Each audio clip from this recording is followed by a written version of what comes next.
चुड़ैल की कहानी। किसी गांव में रामू नाम का एक हलवाई रहता था। वह बहुत ही मेहनती और ईमानदार व्यक्ति था। उसके हाथ से बनाए मिठाई काफी स्वादिष्ट होते थे, जिस कारण से दूर दूर दे लोग उसे अपने यहाँ कोई आयोजन होने पर मिठाई बनाने के लिए बुलाते थे। एक बार की बात है, उसके पास के गांव के मुखिया के यहाँ शादी का आयोजन था, जिसमें मिठाई बनाने के लिए रामू को बुलाया गया था। फिर रामू उस गांव में जाकर मुखिया के यहाँ मिठाई आदि सब अच्छे से बना देता है, जिसके बाद उस मुखिया ने उसके काम के बदले पैसे और ढेर सारे घर पर खाने के लिए मिठाई दिए, जिसे रामू एक गठरी बनाकर अपने गांव को वापस जाने लगा था, जो कि उसके गांव का रास्ता एक जंगल से होकर गुजरता था। जंगल काफी घना था और शाम भी हो गई थी। फिर धीरे धीरे रामू उस जंगल के रास्ते से जा रहा था कि अचानक से उसके सामने एक चुड़ैल प्रकट हुई, जिसे देखकर रामू बहुत ही डर गया और फिर डर के मारे उस चुड़ैल के सामने रुक गया। फिर इतने में चुड़ैल खूब जोर से हंसते हुए बोली, अच्छा हुआ इंसान जो तू आ गया, मैं कितने दिन से भूखी थी, अब तुम मेरा भोजन बनेगा। फिर डरते हुए रामू चुड़ैल से बोला, अगर आप मुझे खा लोगी तो फिर मैं कभी भी वापस अपने गांव नहीं जा सकूंगा, जिसके कारण लोग इस जंगल में आने से डरने लगेंगे। फिर लोग नहीं आएंगे तो फिर आपको हमेशा भूखा ही रहना पड़ेगा। इसके बदले अगर कुछ और भी खाने को दे तो। रामू की यह बात सुनकर बोली, फिर और क्या दे सकता है खाने में जिससे उसकी भूख मिट जाए।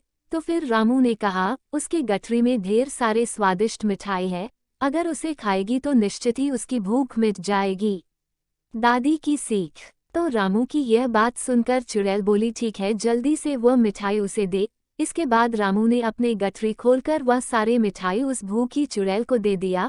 फिर उन स्वादिष्ट मिठाई को खाकर चुड़ैल बोली, तुम्हारी मिठाई बहुत ही स्वादिष्ट है, मुझे बहुत ही अच्छे लगे, इसलिए तुम्हारी जान को छोड़ती हूँ, लेकिन एक शर्त, मुझे फिर से इन मिठाई को आगे भी खिलाना पड़ेगा।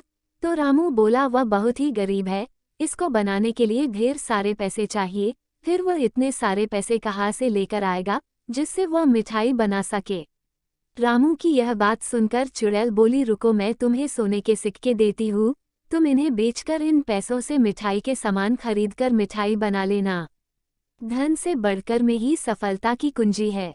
इसके बाद वह चुड़ैल अपने उस पेड़ के गुफा में गई और ढेर सारे सोने के सिक्के लेकर आ गई, जिसे देखकर रामू दंग रह गया और फिर उस चुड़ैल से मिठाई लाने का वादा करके वापस अपने घर चला गया। इस तरह रामू अपने दिमाग से अपनी जान बचा लिया और यह सारी बातें अपनी पत्नी को बता दिया, जिसके बाद उसकी समझदार पत्नी ने उस जंगल में दोबारा जाने के लिए मना कर दिया। इस तरह उन मिले सोने के सिक्कों को बेचकर दोनों अपना खुशहाल जीवन व्यतीत करने लगे। लेकिन रामू और उसकी पत्नी की बातों को उसके घर पर दूध देने ग्वाले ने पूरी बात सुन लिया था और फिर उस ग्वाले ने सोने के सिक्के और चुड़ैल वाली बात अपनी पत्नी को बता दिया। उस ग्वाले की पत्नी बहुत ही लालची स्वभाव की थी और बोली, ठीक है, आप भी उस जंगल में मिठाई लेकर जाना और उस चुड़ैल से उसके बदले सोने लेकर आना। फिर डरते डरते वह ग्वाला उस जंगल में जाने को तैयार हो गया। फिर अगले दिन वह ग्वाला ढेर सारी मिठाई लेकर उस जंगल में पहुंच गया, जहां उसकी मुलाकात उस चुड़ैल से हो गई। तो अपनी जान के बदले में उसने मिठाई को दे दिया। फिर उसके बदले उस चुड़ैल ने अपने पेड़ की गुफा से सोने के सिक्के लाकर उस ग्वाले की दे दिया।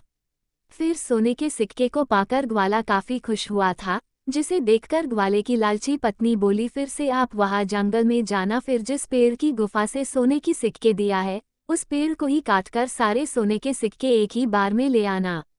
अपनी पत्नी के कहे गए ग्वाले ने ठीक वैसा ही किया, लेकिन पेड़ को काटते देखकर चुड़ैल बहुत ही क्रोधित हुई और फिर उसने उस ग्वाले का वही अंत कर दिया।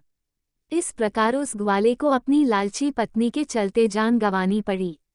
कहानी से शिक्षा। इस कहानी से यही शिक्षा मिलती है कि यदि विपत्ति के समय भी धैर्य से काम ले तो मुसीबत टल जाता है, और कभी भी जानबूझकर मुसीबत मोल नहीं लेना चाहिए और कभी भी लालच नहीं करना चाहिए, वरना इन सभी की बहुत भारी कीमत चुकानी पड़ती है। दोस्तों, यह कहानी पसंद आए तो प्लीज़ मेरे चैनल को सब्सक्राइब करें, प्लीज़ दोस्तों, सपोर्ट कर दो ना।